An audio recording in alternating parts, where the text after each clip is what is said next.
Sir ఇప్పుడు ప్రస్తుతం చూసినట్లయితే ఏపీ ప్రజలకు ఏదైతే హైదరాబాదే మళ్ళీ ఒకవేళ ఒక 10 years మళ్ళీ పొడిగిస్తే గనక ఏంటి ప్రత్యేకమైన ప్రయోజనాలు ఏమైనా ఉన్నాయంటారా? విద్వేషాలు తప్ప ప్రయోజనాలు ఏమి ఉండవండి. అదే మనం విడిచి రాకపోతే అక్కడే మనం కంటిన్యూ అయితే మనకు అడగడానికి హక్కు ఉంది. మనం వదిలి వచ్చేసాం కదా. Okay sir. మనం వదిలి వచ్చేసిన ఇంట్లోకి మళ్ళీ వెళ్ళి ఉమ్మడిగా ఉన్నప్పుడు కలిసి ఉన్నాము, విడిపోయినప్పుడు అక్కడే ఉండి మనం మళ్ళీ ఇంకొన్నాళ్ళు ఉంటామంటే దానికి అర్థం ఉండిద్ది. అలా కాకుండా మనం వదిలి వచ్చేసి మళ్ళీ 10 సంవత్సరాలు వెళ్ళి మళ్ళీ కేంద్ర ప్రభుత్వం పొడిగిస్తూ ఉంది, మళ్ళీ మేము ఇక్కడికి వచ్చి ఇక్కడ మా కార్యకలాపాలు నిర్వహించుకుంటాము అంటే మరి అది జనాల్లో ఒక విద్వేషం పెంచడమే జరిగితే తప్ప దానివల్ల పెద్దగా ఉపయోగం ఏమీ లేదు. అయితే హైదరాబాద్ని తలదన్నే విధంగా మనం ఇక్కడ ఈ 10 సంవత్సరాల్లో రాజధానిని నిర్మించుకోవాల్సింది. నిర్మించుకోలేకపోయాం. కారణం ఇది ఇరు కులాల మధ్య కానివ్వండి, ఇరు వ్యక్తుల మధ్య కానివ్వండి, ఇరు పార్టీల మధ్య కానివ్వండి, ఏదైనా అనుకోండి, వీరి యొక్క కార్యకలాపాల వల్ల, వీరి యొక్క చర్యల వల్ల 5.5 కోట్ల ఆంధ్రులు ఈ రోజున బాధపడతా ఉన్నారు రాజధాని విషయంలో. ఇప్పుడు శివరామకృష్ణన్ కమిటీ ఇచ్చినటువంటి నివేదిక ప్రకారం చంద్రబాబు నాయుడు గారు అధికారంలో వచ్చిన వెంటనే మరి గుంటూరు విజయవాడ జాతీయ రహదారిపై రాజధాని నిర్మించి ఉండేటట్టయితే ఇవాళ గుంటూరు విజయవాడ దాదాపు జంట నగరాలు అయిపోయాయి. ఇది వాస్తవం. ఇది ఆ 10 సంవత్సరాల క్రితమే వచ్చినప్పుడే జాతీయ రహదారిపై గుంటూరు విజయవాడ మధ్యలో రాజధాని నిర్మాణం చేసి ఉండేటట్టయితే హైదరాబాద్ సికింద్రాబాద్ లాగా. హైదరాబాద్ సికింద్రాబాద్ కాదండి, హైదరాబాద్ సికింద్రాబాద్ ఏమీ లేదు. హైదరాబాద్ సికింద్రాబాద్ కాదు, నోయిడా, ఢిల్లీ, న్యూఢిల్లీ, గుడ్గావ్ కి మించిపోయేది.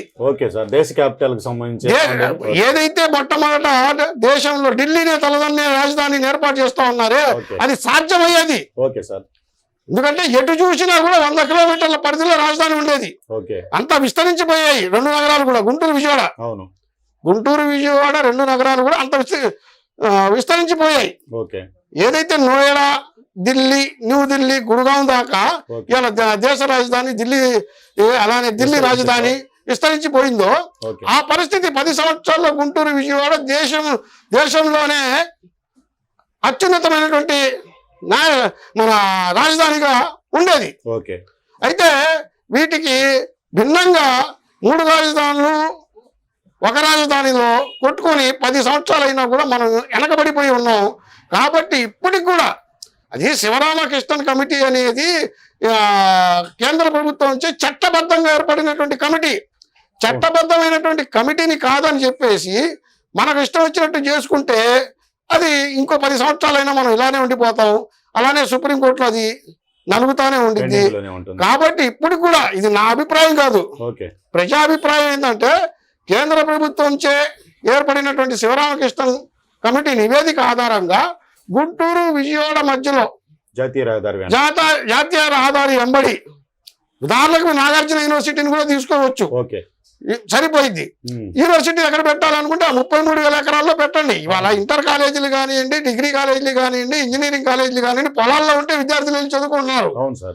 మరి యూనివర్సిటీని అక్కడ పెట్టండి. ఆ 33,000 ఎకరాలు 10 సంవత్సరాలుగా రైతులు ఇచ్చున్నారు, వాళ్ళకి నష్టం జరగాలో, వాళ్ళకి మనం అన్యాయం చేయాలనేది కాదు.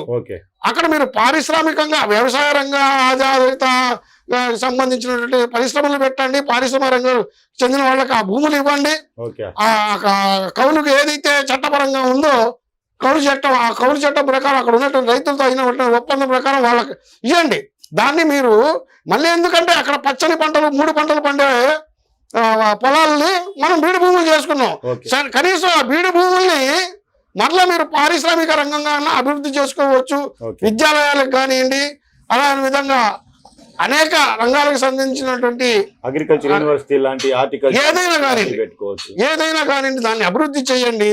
కానీ ఈ రాజధాని అనేది శివరామకృష్ణ కమిటీ నిబంధన ప్రకారం వాళ్ళు ఏదైతే సూచనలు చేశారో ఆ సూచనల ప్రకారం కేంద్ర ప్రభుత్వం చేసినటువంటి ఈ కమిటీని గౌరవించి రాజధానిని అతి త్వరలో నిర్మించాలని చెప్పేసి మీ ఛానల్ ద్వారా మేము కేంద్ర రాష్ట్ర ప్రభుత్వాలకు తెలియజేసుకుంటా ఉన్నాం. థ్యాంక్ యూ సార్ కలీం గారు. ఇది పరిస్థితి ముస్లిం జేఏసీకి సంబంధించి. అలాగే ఏదైతే అనలిస్ట్ గా ఆయన ఏదైతే ప్రజా సంబంధాల నేపథ్యంలో రాజధాని అనేటటువంటి అంశం పైన మహమ్మద్ కలీం గారు ఏదైతే ప్రస్తుతం వ్యక్తపరిచినటువంటి అభిప్రాయాలు చూస్తే, చంద్రబాబు గతంలో ఉమ్మడి రాజధానిని వదిలి హఠాత్తుగా ఏపీకి వచ్చినటువంటి పరిస్థితులు, అలాగే సగం నిర్మాణాలు జరిగినటువంటి పరిస్థితి అమరావతికి, ఈలోగా వైసీపీ వచ్చిన తర్వాత కూడా సగం నిర్మాణాలను మరలా పూర్తి చేయకపోవటం, మరోవైపు జీఎన్ రావు కమిటీ కావచ్చు, ఇతర కమిటీలు కావచ్చు, గతంలో చంద్రబాబు నారాయణ కమిటీ వేసినట్లు శివరామ కమిటీ, కృష్ణ కమిటీని ఏదైతే ఇచ్చినటువంటి నివేదికను తొంగలో తొక్కి గత ప్రభుత్వం ఈ ప్రభుత్వం రెండూ కూడా నిర్లక్ష్యం చేయటమే ప్రస్తుతం రాజధాని అనేటటువంటి ఒక పేరుకు ఏదైతే ఏపీ ప్రజలు దూరం అయ్యారు. ఏక రాజధాని అనేటటువంటి పేరుకు అటు 3 రాజధానులను పెట్టినా అది కూడా సుప్రీంకోర్టులో పెండింగ్ ఉండిపోయింది. హైదరాబాద్లో మరలా ఏదైతే ప్రశాంతంగా ఉన్నటువంటి పరిస్థితుల నేపథ్యంలో అక్కడ ఏదైతే తాజాగా వైవి సుబ్బారెడ్డి చేసినటువంటి వ్యాఖ్యలు చూస్తే కనుక హైదరాబాదు మరలా కామన్ క్యాపిటల్గా కొన్ని సంవత్సరాల పాటు మరో 10 ఏళ్ల పాటు కొనసాగించాలి అనేటటువంటి ఒక అభిప్రాయం వ్యక్తం చేసిన పరిస్థితి.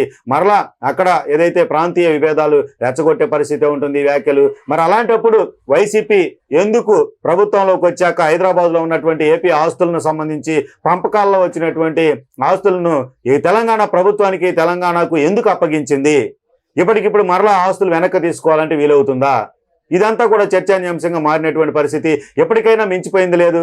శివరామకృష్ణ కమిషన్ ఏదైతే ఇచ్చినటువంటి నివేదిక ఉందో, కేంద్ర ప్రభుత్వం ఆధ్వర్యంలో ఏర్పాటు చేసినటువంటి కమిటీ కావడంతో ఆ నివేదిక ఆధారంగా గుంటూరు, విజయవాడ నగరాల మధ్య 100 కిలోమీటర్లకు పైబడినటువంటి విస్తీర్ణంలో రాజధాని నిర్మాణం అనేటటువంటిది కొనసాగింపుగా ఉంటే కనుక ఎలాంటి సమస్యలు తలెత్తవు. ఎందుకంటే కేంద్రం అథారిటీగా ఏర్పాటు చేసినటువంటి ఆ కమిషన్ కాబట్టి, ఇది కమిటీ కాబట్టి అనేటటువంటి అభిప్రాయం కలీం గారు వ్యక్తం చేసిన పరిస్థితి. మరి ప్రభుత్వాలు ఎలాంటి నిర్ణయాలు తీసుకుంటాయో రాబోయేటటువంటి ప్రభుత్వం అయినా చూడాల్సిన పరిస్థితి. ఇది ఈరోజు టాపిక్. మరో టాపిక్తో మళ్ళీ కలుద్దాం. నమస్తే.